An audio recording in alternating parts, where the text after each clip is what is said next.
September 20th, 1994. Los Angeles, California. Alfredo Newball returns to his apartment and discovers that his 32-year-old pregnant wife, Cecilia Newball, and his 6-year-old stepson, Rene Perez, have vanished without a trace, and Cecilia's Jeep and all of their personal possessions are left behind. Even though Cecilia is only 2 weeks away from giving birth, Alfredo is soon mailed a typewritten note in which Cecilia supposedly reveals that she and Rene have run off with a doctor from Honduras. Prior to her disappearance, Cecilia had been contacted by a woman who wanted to show her some baby furniture on the day she went missing, but she cannot be identified, and Cecilia and Rene are never found. After that, the trail went cold.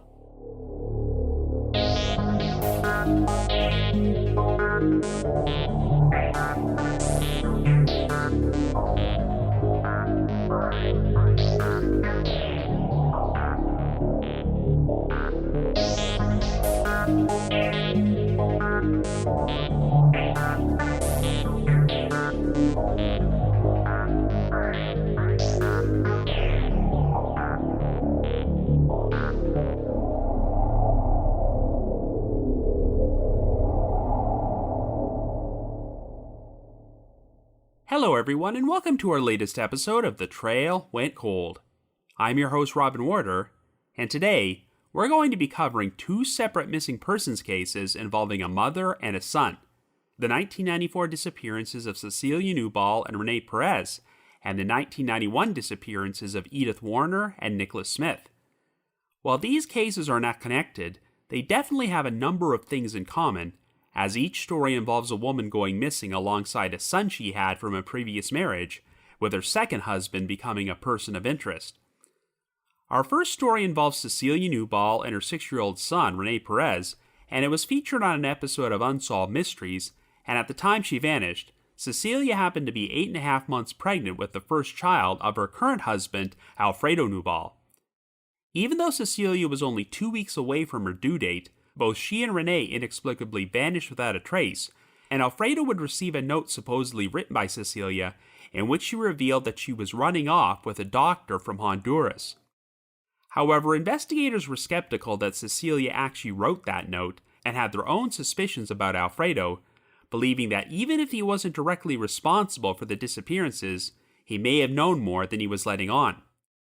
But there is evidence to suggest that an unknown third party may have been responsible, as Cecilia was contacted by a woman falsely claiming to be a coworker of Alfredo's who wanted to arrange a meeting on the day Cecilia and Rene went missing, and this woman has never been identified. Our second story involves a woman named Edyth Warner, who vanished alongside Nicolas Smith, her 11-year-old son from a previous marriage. Edyth had since gotten remarried to a man named Henry Warner, and they had a 3-year-old son of their own, but Edyth and Nicholas would vanish without a trace. Since there were issues in the Warners' marriage at that time, and Edyth had reportedly asked Henry for a divorce, the circumstances surrounding the disappearances seemed quite suspicious. But since investigators were originally inclined to believe that Edyth and Nicholas took off on their own, it would be years before they started seriously exploring the possibility of foul play, so no evidence has ever been found to conclusively prove that a crime even took place. So on this episode, I'm going to start off by sharing the details of Cecilia and Rene's disappearances before I provide my theories and analysis, and then I'll move on to Edyth and Nicholas's disappearances. Anyway, before we get started, just a quick reminder that The Trail Went Cold is a weekly podcast, which is currently available for download on several platforms, including Apple Podcasts and Spotify. So if you like this podcast, be sure to subscribe to it, and please leave us a rating or review on any of those sites to help spread the word and garner us more exposure. The Trail Went Cold is on Patreon, so if you would like to learn how to support the show, please visit our page at patreon.com/thetrailwentcold. For as low as $1 a month, you can garner access to exclusive rewards, including stickers and thank you cards, early access to episodes, and bonus content, as our Patreon page has over 70 exclusive bonus episodes in our archives, which are not available on a regular feed. So with all that out of the way, let us now start off by exploring the disappearances of Cecilia Newball and Rene Perez.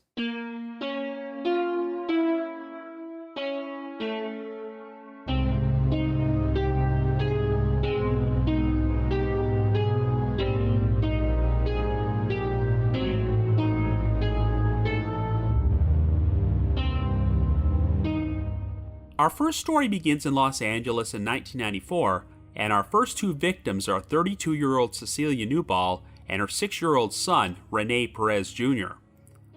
Originally born in El Salvador under the name Cecilia Amaya, Cecilia immigrated to the United States and eventually got married to her first husband, Rene Perez Sr., before giving birth to their son, Rene Jr., on February 16, 1988. The marriage between Cecilia and Rene Sr. would not last and soon ended in divorce, but in 1991, she became involved in a relationship with a man named Alfredo Newball, who worked as a nurse's assistant at a hospital/retirement home which specifically housed members of the film industry. The couple got married 2 years later, and at this particular point, Cecilia and Rene are living with Alfredo at an apartment in Los Angeles' Chatsworth neighborhood, which is located in the San Fernando Valley. While Cecilia works as a customer service representative at a nearby company, she is currently on maternity leave since she is 8.5 months pregnant with Alfredo's child and is only 2 weeks away from her due date. At around 2:30 p.m. on September the 20th, Alfredo left their apartment to head to work, and as he was leaving, Cecilia was in the midst of writing thank you notes to a number of relatives and friends who had thrown them a surprise wedding shower and given them gifts 2 days earlier on what happened to be the first anniversary of their marriage. 2.5 hours into his shift at the retirement home, Alfredo said that he had some sort of weird feeling come over him that something was wrong, so he decided to make a phone call to the apartment, but Cecilia did not answer. Throughout the course of the evening, Alfredo would attempt to call Cecilia several more times, but was unable to reach her. He eventually became concerned enough to leave work early, and when he returned to their apartment, Cecilia and Rene were not there. There were no signs of forced entry or struggle or anything out of the ordinary, but Alfredo noticed that Cecilia's Jeep was now parked on the street rather than in the building's secured lot. He decided to check inside the Jeep and was surprised to discover Cecilia's wedding and engagement rings lying on the passenger seat. They were next to a store-bought greeting card which had a goodbye message on it, quote, "Thank you for the good times we had," and Cecilia's first name was signed underneath it. Alfredo performed a search of the neighborhood and asked people if they had seen Cecilia or Rene, and one neighbor said they recalled seeing Rene outside at around 5 p.m. that day. The only personal items which appeared to be missing from the apartment were Cecilia's purse and keys, but everything else, including clothing, Rene's eyeglasses, and Cecilia's prenatal medicine, were left behind. Alfredo soon decided to call Kevin Annabelle, one of Cecilia's friends from her job, as he wondered if she and Rene may have gone to stay with him. When Kevin answered the phone, he told Alfredo that he didn't know where Cecilia was, but would later say that he felt that Alfredo seemed oddly unconcerned about the fact that his wife and stepson were missing. Well, even though Cecilia and Rene did not resurface, Alfredo never contacted the police to report them missing. The following day, Detective Alex Valadez of the Los Angeles Police Department received a phone call from one of Cecilia's relatives who was concerned about not having heard from her. This prompted Detective Valadez to call Alfredo, who confirmed that he didn't know where Cecilia and Rene were, but once again, Valadez felt that Alfredo seemed oddly unconcerned about the situation, particularly since Cecilia was only 2 weeks away from giving birth to their first child. Once a missing persons investigation was officially launched, police performed a search of the apartment, but found no evidence to indicate any violence or foul play took place there, and it appeared that nothing was stolen. Well, on September the 24th, Alfredo received an envelope in the mail, which was postmarked from Van Nuys, and it contained a greeting card which was similar to the one found in Cecilia's Jeep, as well as a typewritten letter. Now, I'll add the disclaimer that what I'm about to read to you is a supposed word-for-word transcript of the entire letter, as it was displayed on screen during a reenactment on Unsolved Mysteries in which an actor portraying Alfredo receives and reads it. I know that the show liked to make its reenactments as accurate as possible, so I'm going under the assumption that the letter they used was the real one, and if law enforcement changed or withheld any information from the original letter, they've never said so. So here's what it says, quote, "Alfredo, I've gone to Honduras with a man I met 9 months ago with the name of Arturo. He's a doctor. I don't know if this baby is yours or his. The surprise baby shower was just too much. I want the baby to be yours, but I'm just not sure. Rene and I are fine. Arturo is a very loving man, and I think he will take very good care of us. If the baby turns out to be yours, I'll notify you. I know how much you wanted this baby. Rene cries for you. I will tell him that you are not his father, and Arturo will love him just as you did. In time, I will let him call you. I love you with all my heart, but you will not amount to anything, and I want only the best for my baby. Alfredo, you can't give us that. Arturo is very smart and very rich. The other reason I left is because I hate your mother. I like your sister Bertha. I leave everything I own to you to do with what you want to. Sell the car if you want to. Tell my dad and brother I love them very much, and I will write them soon. I'm having Arturo's sister mail this letter from Silmar. Please just let me live my life. Adios, Cecilia and Rene. End quote. Well, Alfredo said that he initially thought the letter might be genuine, but after reading it several times, he did not feel that some parts sounded like anything Cecilia would say. After speaking with Cecilia's friends and family, investigators also became skeptical that she actually wrote the letter, and they found it particularly odd that the author seemed to have more knowledge of Alfredo's side of the family rather than Cecilia's side. Even though law enforcement had some suspicions about Alfredo, he maintained that there weren't any serious problems with his marriage to Cecilia, and a number of her friends said the same thing. However, a close friend of Cecilia's named Cami Giacomi would inform law enforcement about some odd phone calls that Cecilia had told her about. According to Cami, 6 months before she went missing, Cecilia received a phone call from an anonymous woman who said she had a videotape of Alfredo kissing another woman at a baby shower. The caller told Cecilia that she would get in touch with her again in order to arrange a meeting to show her this tape, but Cecilia never heard from her again. But Cami also said that a few weeks before Cecilia vanished, she told her that she received another phone call from a woman who claimed she was a co-worker of Alfredo's and that the staff wanted to hold a baby shower for him. This co-worker had apparently arranged a meeting with Cecilia to pick out a piece of baby furniture for Alfredo, but asked her to keep it a secret since the shower was supposed to be a surprise. In addition, Cami believed this meeting was supposed to take place on September the 20th, the same day Cecilia went missing. Well, investigators learned that there was no surprise baby shower planned for Alfredo, and none of his co-workers had phoned Cecilia, so this seemed to lend credence to the possibility that Cecilia and Rene may have been the victims of an elaborate setup by this unidentified woman before they were murdered.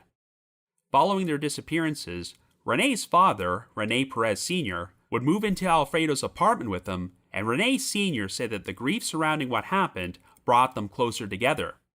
The victims' loved ones would circulate around 3,000 missing persons flyers throughout the San Fernando Valley, which were written in both English and Spanish, and Alfredo said that he even checked a number of maternity wards to see if anyone matching Cecilia's description had given birth.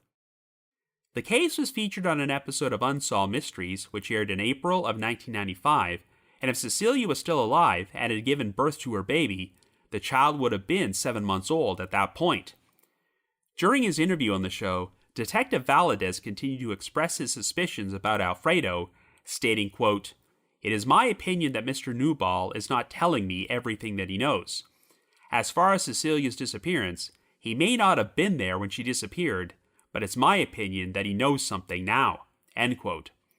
For his part, Alfredo also agreed to be interviewed and denied any knowledge or involvement in what happened to his wife and stepson, expressing his hope that they may have disappeared voluntarily and were still alive out there somewhere. The case would soon fade from the spotlight, but in June of 2011, the Los Angeles County Sheriff's Office released a special bulletin in which they classified the disappearances as a quote-unquote murder investigation, and it contained this statement, quote, "The investigation has determined that Cecilia's husband was having an extramarital affair at the time of her disappearance. Law enforcement considers him to be a person of interest." End quote. But unfortunately, no further details have been shared about this, and after nearly 30 years, Cecilia Newball and Rene Perez continue to remain missing persons. So I guess you could say the trail went cold.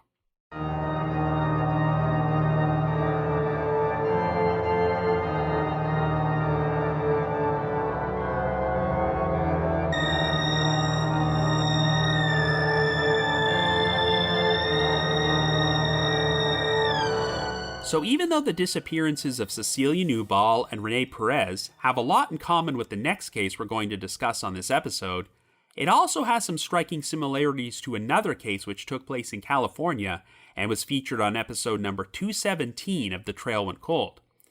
Yes, I'm talking about the unsolved murder of 24-year-old Evelyn Hernandez and the disappearance of her 5-year-old son, Alex Hernandez. Much like Cecilia Newball, Evelyn Hernandez was an immigrant from El Salvador who lived in San Francisco with her son, though she was no longer involved in a relationship with the boy's father. Evelyn was also pregnant with a second son, whom she was planning to name Fernando, and was only 6 days away from giving birth until she and Alex vanished without a trace in May of 2002. A few months later, Evelyn's legs and decomposed torso washed up on shore along San Francisco Bay, but to this day, neither Alex nor the fetus of Evelyn's unborn son Fernando have ever been found. It turned out that Fernando's biological father was Herman Aguilera, a married man whom Evelyn was having an affair with, and while he obviously seemed like a very compelling suspect who had a motive to commit this crime, no evidence has ever been found to implicate him. Now, during my original Trail Went Cold episode, I talked about how the Hernandez case would be overshadowed several months later by the murder of Laci Peterson and her unborn son Connor, whose remains would also be found washed up on shore in San Francisco Bay. And as I'm sure you know, Laci's husband, Scott Peterson, was eventually charged and convicted of killing them.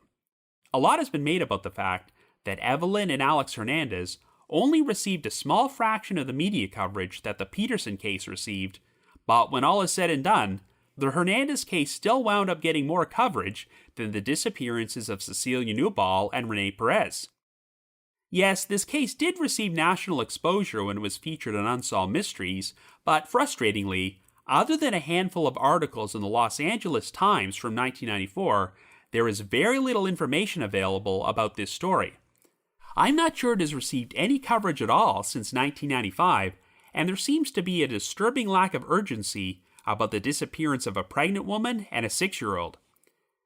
Now, while you can obviously see a number of parallels between the Newball and Hernandez cases, the key difference is that Cecilia Newball was pregnant with her husband's child, and even though she supposedly confessed in her typewritten note that she was conducting an affair with another man, this has never been conclusively proven.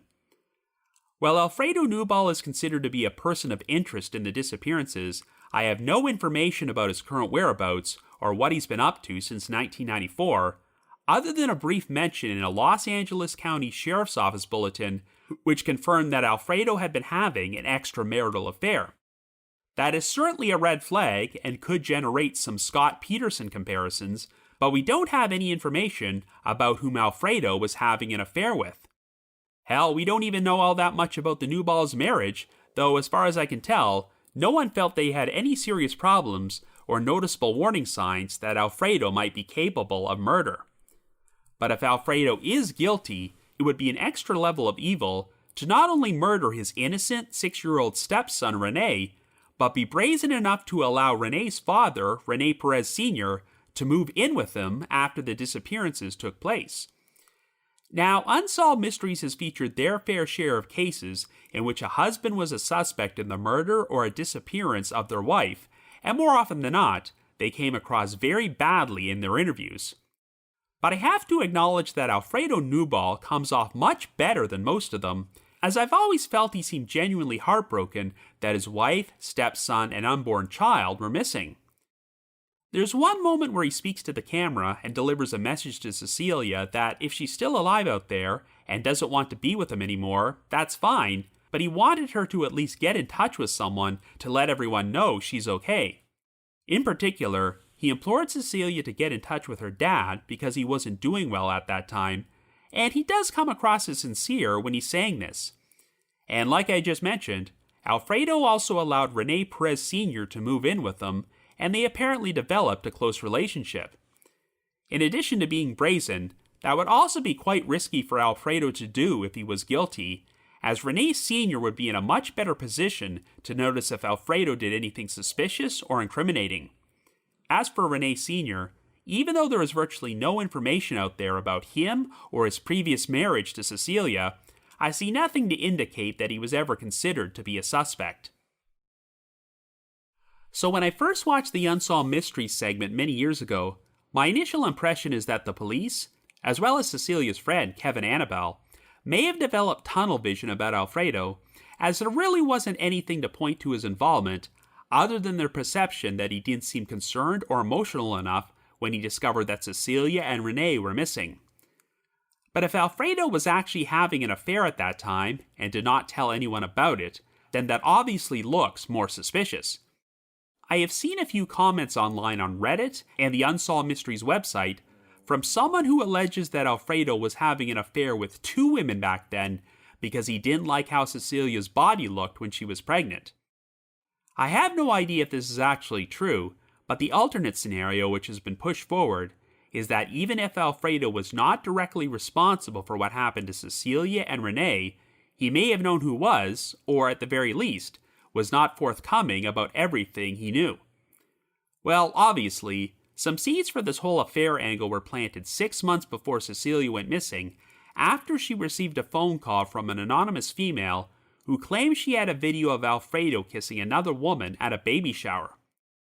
But even though Cecilia was apparently interested in setting up a meeting with the caller to view the tape, this never came to fruition.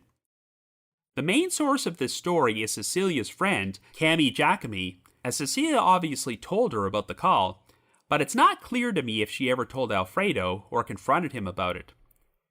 If Alfredo never learned about this call until after Cecilia went missing, and she was still with him 6 months later, then this might indicate that she did not take the call all that seriously and was not suspicious about Alfredo possibly being involved with another woman. Now, the second anonymous phone call Cecilia received in the days prior to her disappearance is a lot more interesting, though it's never been conclusively established if this female caller was the same woman who phoned about the kissing video. As you recall, this woman said she was a coworker of Alfredo's and wanted Cecilia to pick out some baby furniture that was going to be a gift for Alfredo at a surprise baby shower. But since no shower was ever planned, and none of Alfredo's coworkers made such a call, and the woman's meeting with Cecilia was scheduled to take place on the same day she went missing, there are nothing but alarm bells here. It's definitely compelling to believe that this call was an elaborate setup, and the unidentified woman was responsible for Cecilia and Rene's disappearances. If Alfredo had been the one who shared this story about the female caller, I might be a bit more skeptical and wonder if he was fabricating the whole thing in order to divert suspicion away from himself. But the source of this story was Cami, who would have no reason to make this up, and if Cecilia really believed that Alfredo would be receiving a surprise baby shower, then you can see why she wouldn't tell him about this woman beforehand. If you're wondering if police ever checked phone records to determine where this call originated from, I unfortunately do not have that information. If they determined that the call was made from a public payphone or something and did not turn out to be a useful lead, investigators have never said so. Since there was no evidence to indicate that foul play took place inside Cecilia's apartment, I doubt that either she or Rene were murdered there. If this whole thing was a setup, it's reasonable to assume that the woman lured Cecilia to another location under the pretense of having her pick out baby furniture before she was harmed. However, I also think it's possible that the caller was only planning on killing Cecilia, but may have been taken by complete surprise when Cecilia decided to bring Rene along to their meetup. Since Rene was now a witness, the perpetrator may have considered him to be collateral damage and killed him too before disposing of both victims' bodies. So if this anonymous female caller was responsible for what happened, there are a number of possible motives. If you believe this woman was unconnected to Alfredo and he legitimately knows nothing about the disappearances, one potential theory is that Cecilia could have been the victim of a fetal abduction. As horrifying as that whole concept is, There are documented cases of pregnant women being murdered and having their unborn fetus forcibly extracted from their body through a crude cesarean section. In some of these cases, the perpetrator was a woman who wanted a child and would go to the trouble of committing murder in order to steal another woman's fetus to pass off as their own. One example of this took place in Fresno, California just 4 years later in September of 1998, when 40-year-old Margarita Flores, who was 8 months pregnant, was lured to a warehouse by another woman named Josefina Sonia Saldana, who was posing as a charity worker and said she was going to give Flores some free baby furniture and a 1-year supply of diapers. But of course, this was an elaborate setup, as Flores was murdered by Saldana and became the victim of a fetal abduction, though the fetus did not wind up surviving the ordeal. Given the circumstances, I could see a similar scenario unfolding in which Cecilia was targeted because she was 8.5 months pregnant, and the woman lured Cecilia to a meetup for the purposes of stealing her fetus. And like I just mentioned, if Cecilia brought Rene along with her, he may have become collateral damage. If this is what happened, then the woman probably had some knowledge of Cecilia's personal life if she knew who Alfredo was and could pass herself off as his coworker. However, there are a number of holes in the fetal abduction theory. For starters, Cecilia's Jeep was found parked on the street outside her apartment, and if she was lured to a meeting somewhere, you'd think she would have driven there. That means someone else would likely have to go to the trouble of returning the Jeep to the apartment, as well as leaving Cecilia's wedding and engagement rings inside, and forging her signature on a goodbye greeting card in order to give off the false impression that Cecilia left voluntarily. But if the motive for the crime was fetal abduction, would the perpetrator really go to the trouble of doing this, in addition to mailing out a false, typewritten letter about Cecilia running off with a doctor from Honduras named Arturo? The letter was postmarked from the Van Nuys neighborhood, which is also located in the San Fernando Valley, not far from where the Newballs lived. So if Alfredo or someone else from the area wrote the letter, they wouldn't have had to travel far in order to mail it. At the time the Unsolved Mystery segment originally aired, Cecilia and Rene had only been missing for 7 months, so you couldn't completely discount the possibility that they took off voluntarily, even though they left all of their personal belongings behind. However, it's now been nearly 30 years, and not one shred of evidence has been uncovered to indicate that either of them were still alive past September of 1994. Not to mention that Cecilia was only 2 weeks away from her due date and in no condition to travel, so it seems very unlikely that she would just suddenly decide to take off and start a new life at that point, while cutting off all contact with her family. In addition, nothing has ever been found to suggest that Cecilia ever gave birth to her child. At the very least, it seems likely that the anonymous female caller was somehow involved in the disappearances, but who was she, and what could her motive have been? Of course, some of the most prominent theories are that she was a woman that Alfredo had been having an affair with, or alternatively, someone who was completely infatuated with Alfredo and wanted his wife and stepson out of the way. You could also assume that perhaps Alfredo got the woman to commit these murders on his behalf, but even if he wasn't directly involved, it's also possible that he suspected who was responsible, but did not want to admit that he had been having an affair, which is why he was not completely transparent with investigators. But if Alfredo was personally responsible for what happened to Cecilia and Rene, he certainly did a successful job at covering his tracks and not leaving any evidence behind. On the surface, Alfredo does appear to have a solid alibi placing him at work during the time period they went missing, but the problem is that we really can't be 100% certain that they were still alive before he arrived at the retirement home. Alfredo said that they were both at the apartment when he left at 2:30 p.m., but can anyone else verify that? The Los Angeles Times reported that a neighbor saw Rene playing outside the apartment at around 5 p.m. while Alfredo was at work, and if accurate, this would appear to clear him of any direct involvement. But since the sighting from the neighbor was never mentioned during the Unsolved Mystery segment, it's possible that they could have been mistaken and actually saw Rene at a completely different time or on a different date. While I don't put much stock into the police's belief that Alfredo was suspiciously calm and unemotional about the fact that Cecilia and Rene were missing, It is admittedly odd that he did not attempt to contact them on his own, and they were the ones who contacted him after receiving a concerned call from one of Cecilia's relatives. Theoretically, if Alfredo was involved in the disappearances, he could have been using that window of time to cover up what happened. The whole plan may have involved him arranging things so that someone else would harm Cecilia and Rene while he was at work in order to ensure he had an alibi. I do acknowledge that some of Alfredo's statements during his Unsolved Mysteries interview do sound a little over-dramatized, such as how when he left the apartment that day, he kissed Cecilia goodbye, but then decided to go back and kiss her for the second time before he headed out the door. He then said that he felt compelled to keep calling Cecilia multiple times during his shift at the retirement home because he just had some sort of weird feeling that something was wrong. So if you're a cynic, you could assume that this whole thing was a charade in which Alfredo was portraying himself as the concerned spouse who leaves work early and returns home to discover that his wife and stepson are missing. Unfortunately, there is virtually no information available about Alfredo's life after the disappearances to really gauge his potential involvement.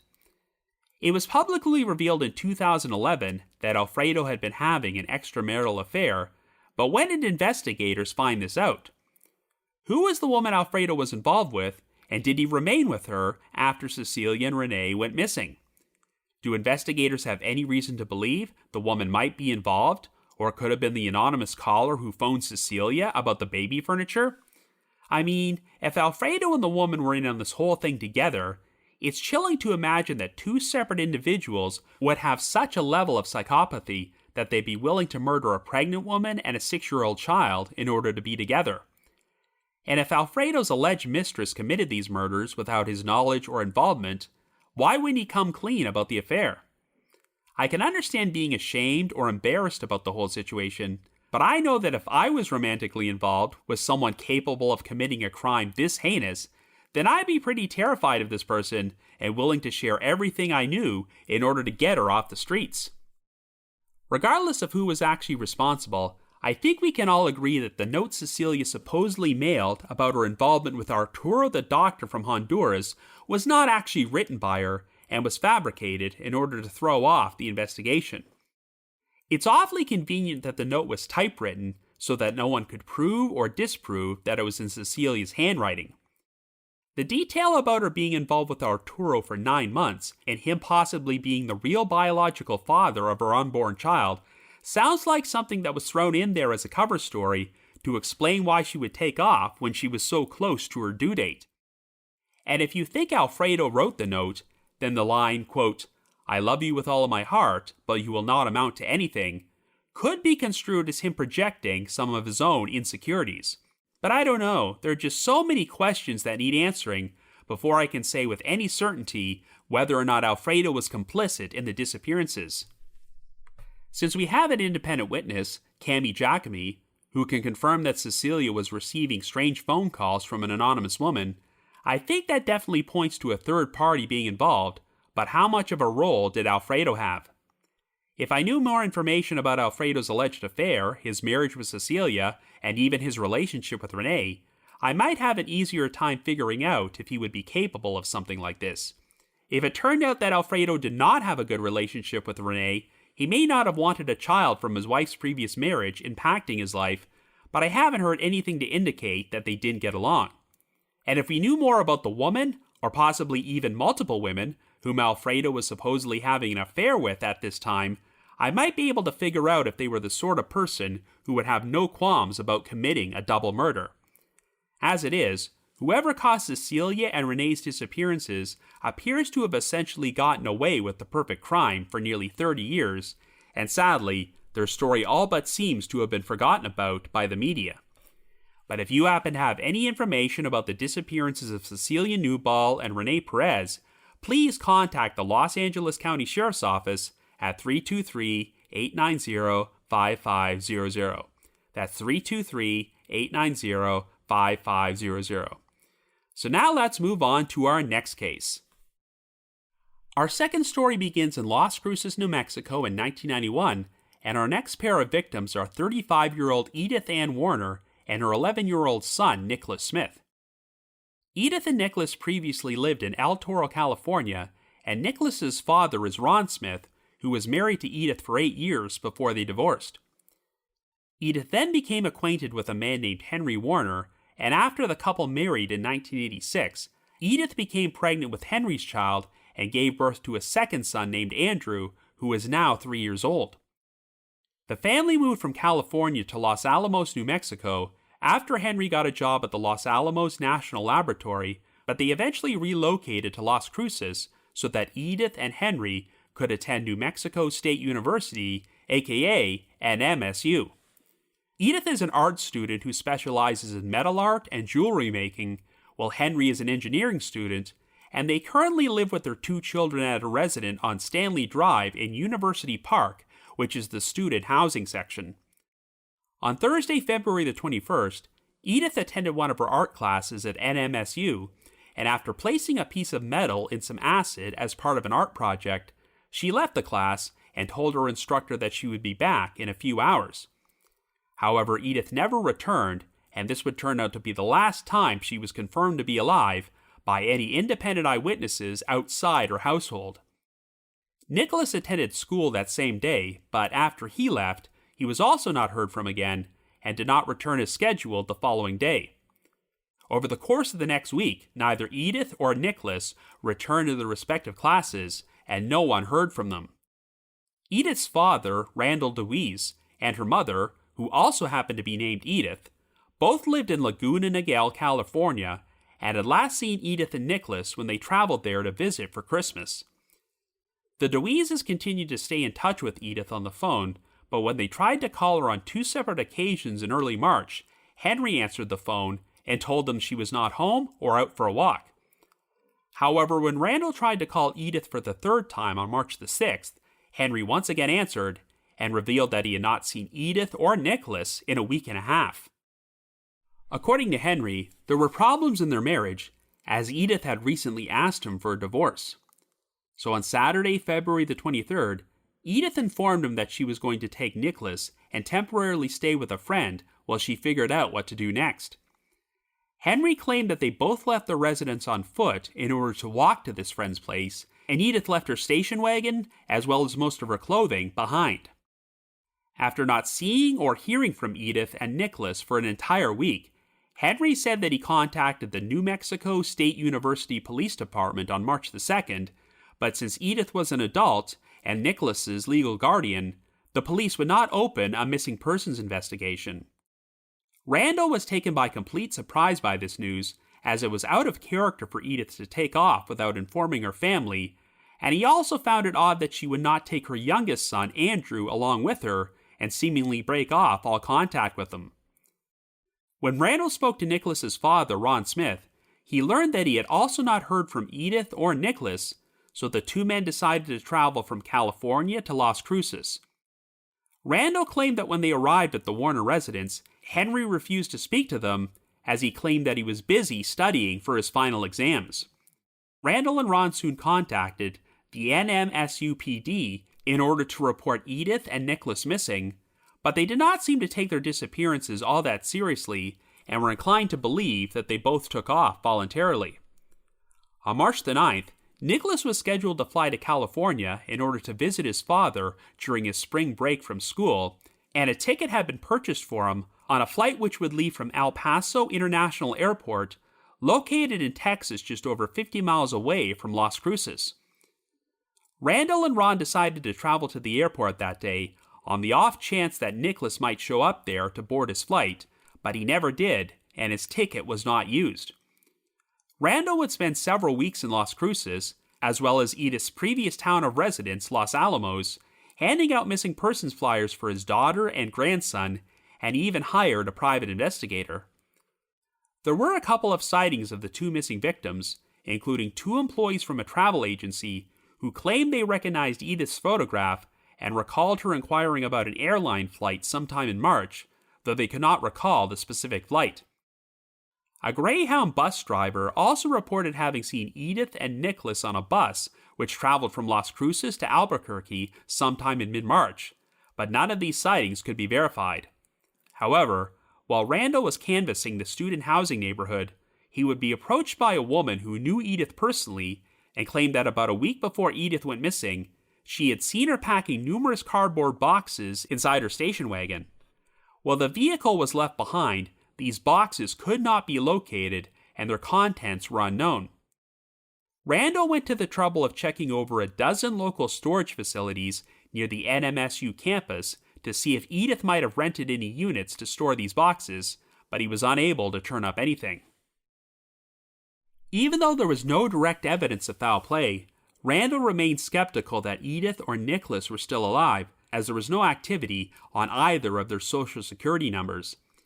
And since no school districts ever sent in any requests for Nicholas's educational records in Las Cruces, this seemed to indicate that his mother never attempted to enroll him in another school. Shortly after Edyth and Nicholas went missing, Henry would take Andrew and move back to Los Alamos, and he divorced Edyth in absentia in July, only 5 months after she vanished. According to Randall, his family was never particularly close to Henry after Edyth married him, and they had a strained relationship. Whenever Randall attempted to phone Henry after he moved away, Henry would immediately hang up on him. As a result, the DeWeese family would have no further contact with Andrew. The only interview Henry ever gave occurred in 1992, when he agreed to speak to a reporter from the Los Alamos Monitor and said that he did not ordinarily like to communicate with the media in order to protect the privacy of himself and his son. During his interview, Henry expressed his belief that Edyth planned her own disappearance because she did not get along with her parents. He also claimed that before she left, Edyth took approximately $1,000 in cash and $10,000 in gold and silver coins from the accounts they shared together, though I'm not sure if law enforcement was able to verify if this was true. Whatever the case, Henry and Andrew eventually moved out of New Mexico, and their current whereabouts are unknown. It would not be until February of 2008 when the NMSU Police Department, the Donna Ana County Sheriff's Cold Case Unit, the New Mexico State Police, and the FBI held a joint press conference in which they finally announced that they now believe that foul play was involved in Edyth and Nicholas's disappearances, though they did not name any suspects or persons of interest. The authorities confirmed that while they had not recently received any new information about the case, they wanted to take a fresh look at it and hoped that this press conference might help bring in some new tips. During this time period, a search was performed of Edyth and Nicholas's former residence in University Park. Ever since they went missing, a number of different people had lived in the home, but even though the backyard was dug up and the interior was sprayed with luminol to check for traces of blood, nothing of evidentiary value was found. The authorities would soon receive a tip that the victim's remains could be found by Tortugas Mountain, which is located near the NMSU campus, but a search of the area also failed to turn up anything. Sadly, even though Randall DeWeese remained a very passionate advocate for his missing daughter and grandson, he passed away in November of 2019 at the age of 96 without receiving any answers about what happened to them. So after 3 decades, no trace of Edyth Warner and Nicholas Smith has ever been found. So I guess you could say the trail went cold.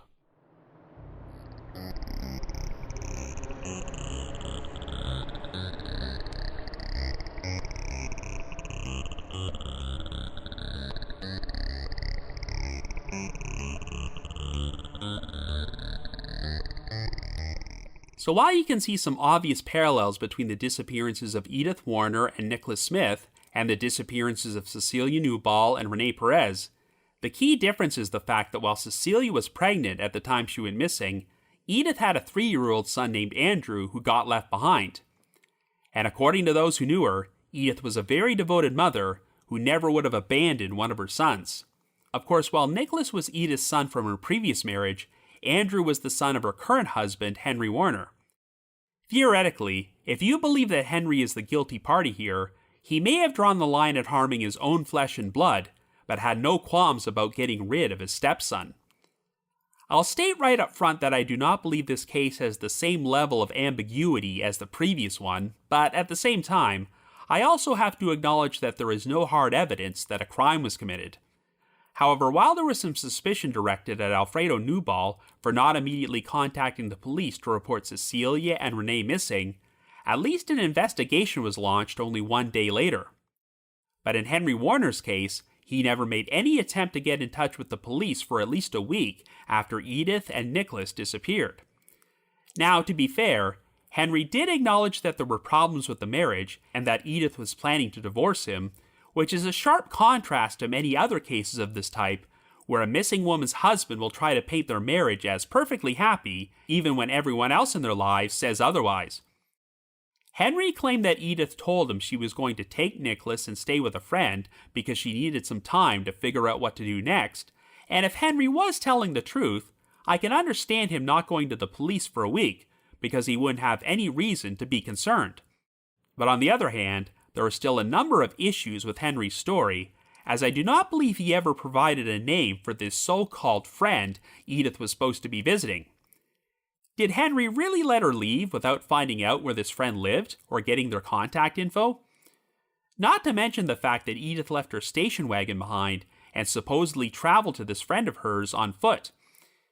This would imply that the friend lived very close by, possibly in the same student housing section on the NMSU campus, so if this friend existed, it should have been really easy for the authorities to track them down and verify Henry's story.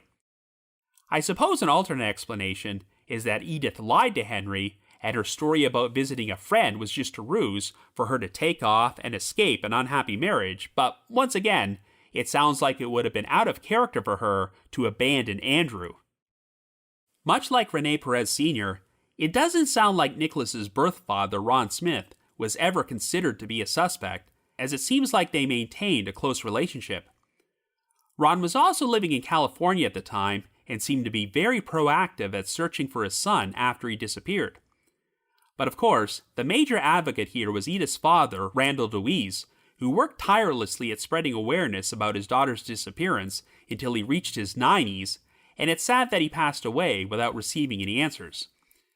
Randall was always very critical of the original investigation by the New Mexico State University Police Department, and I can definitely see why, as I believe they put too much stock into the idea that Edyth and Nicholas could have taken off voluntarily, and Randall seemed to be the only one who was willing to publicly acknowledge that they were likely no longer alive. While I'm glad that the authorities eventually did start performing a serious investigation, it's pretty shocking that it was not until 2008, 17 years after Edyth and Nicholas went missing, when they were willing to publicly acknowledge that yes, they probably were the victims of foul play. They did finally perform a forensic search of their former residence, but by that point, a number of other people had lived there, so if there was any potential evidence to be found, I'm sure it was seriously compromised. If the two victims were murdered by Henry inside that house back in 1991, then he would have had ample time to cover his tracks. I think the issue with the investigation is that it initially fell under the jurisdiction of a campus police department who are not exactly known for having the resources and expertise to handle potentially serious crimes like this, which may have involved foul play. So if Edyth and Nicholas had lived off campus and they were reported missing to a regular police department, perhaps the investigation would have been handled much differently. I already discussed how unusual it was for Alfredo Newball to allow Rene Perez Sr. to move in with them after Cecilia and Rene Jr. went missing, so even if he was guilty, at least Alfredo was giving off the pretense of being empathetic towards the victim's loved ones.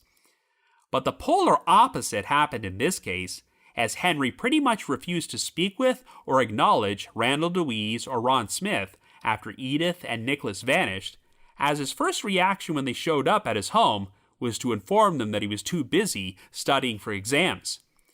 It's also incredibly suspicious that Randall had to phone Henry at least 3 times from California before Henry would even admit that Edyth and Nicholas were missing. The first 2 times, he just simply said stuff like Edyth had stepped out for a walk or something, but if Henry was completely innocent, why not just tell Randall right away that she was staying at a friend's place? It's almost like he was caught off guard the first few times Randall phoned him, which is why it took him until the 3rd call to craft a cover story. And of course, Henry did not seem fazed at all over the fact that his wife never came back, as he almost immediately moved away from Las Cruces with Andrew, divorced Edyth in absentia, and completely cut off his son from the maternal side of his family. Like I said earlier, the big issue is that there is no evidence of foul play in this case, but if Henry is the guilty party, I would be curious to know if this was premeditated murder or an unplanned crime of passion. The last time any witnesses other than Henry could confirm having seen Edyth was when she attended one of her art classes on February the 21st, and since she was in the midst of working on an art project, she told her professor she would return in a couple of hours, but of course never did. According to Henry, Edyth made her decision to leave with Nicholas on Saturday, February the 23rd, but why would she have returned to class before that in order to finish her project? Nicholas was also last seen at his school on the 21st, but he did not return on the 22nd, which was a Friday, and I haven't heard anything about his mother or stepfather contacting the school to let them know he wouldn't be there. So I have to wonder if shortly after Edyth and Nicholas returned home on the 21st, Edyth wound up getting into a heated confrontation with Henry, which led to her being killed. And even if Henry did not initially plan on harming Nicholas, he may have felt he had to get rid of him too because he was a witness. Of course, he did not harm his own biological son, Andrew, but even if the boy was present when a crime took place and he saw something, Andrew would have only been 3 years old at the time, so it's not like he would be a reliable witness. The one part of this story I have a hard time figuring out is the woman who told Randall that she saw Edyth loading a bunch of boxes into her station wagon about a week before she went missing, but even though the vehicle was left behind, these boxes never turned up. This definitely supports the idea that Edyth may have been planning to divorce Henry and move out, but of course, if she left her residence on foot in order to walk to a friend's place, then why would she be loading boxes of her personal items into her car? If Henry committed murder, I guess it's possible that he could have disposed of these boxes in the same place where he disposed of Edyth and Nicholas's bodies in order to further the narrative that she took off on her own, but it's odd that he would keep her station wagon. Since this angle with the boxes is based entirely on the account of one eyewitness, it may not even have any significance, but I can understand the need to bring it up because there is so little evidence to work with.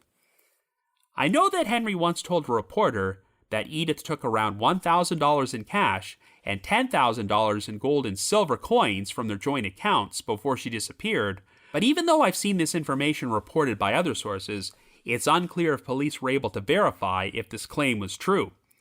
For all we know, Henry may have just been spreading false information in order to maintain the narrative that Edyth ran away. But the fact of the matter is that even though there were sightings of Edyth and Nicholas in the weeks following their disappearances, none of them were officially confirmed, and were most likely from eyewitnesses who were mistaken, as there has been no paper trail to indicate that either of them have been alive these past 3 decades.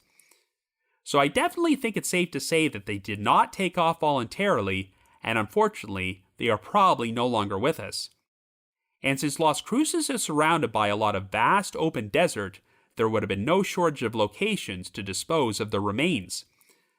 I don't know anything about Henry or Andrew's current whereabouts, and I can't even be certain if Henry is still alive today, but I would be curious to know what kind of relationship that Andrew has had with his father these past 3 decades, or if he has any thoughts about what happened to his mother and half-brother. Maybe one of these days Andrew will give an interview and share information which could shed further light on these disappearances. In the meantime, if you happen to have any information about the disappearances of Edyth Warner and Nicholas Smith, please contact the New Mexico State University Police Department at 575-646-3311. That's 575-646-3311. Now the reminder that The Trail Went Cold is on Patreon, so please visit patreon.com/thetrailwentcold to learn how you can support our podcast and become eligible for some pretty neat rewards. Over the past 6 years, our Patreon page has released over 70 exclusive bonus episodes, which are all currently available in our archives for our patrons in tiers 2 and 3. This past month, I released a bonus episode about 2 separate boating mysteries which were featured on Unsolved Mysteries, the disappearances of the Liebling and the Antigua.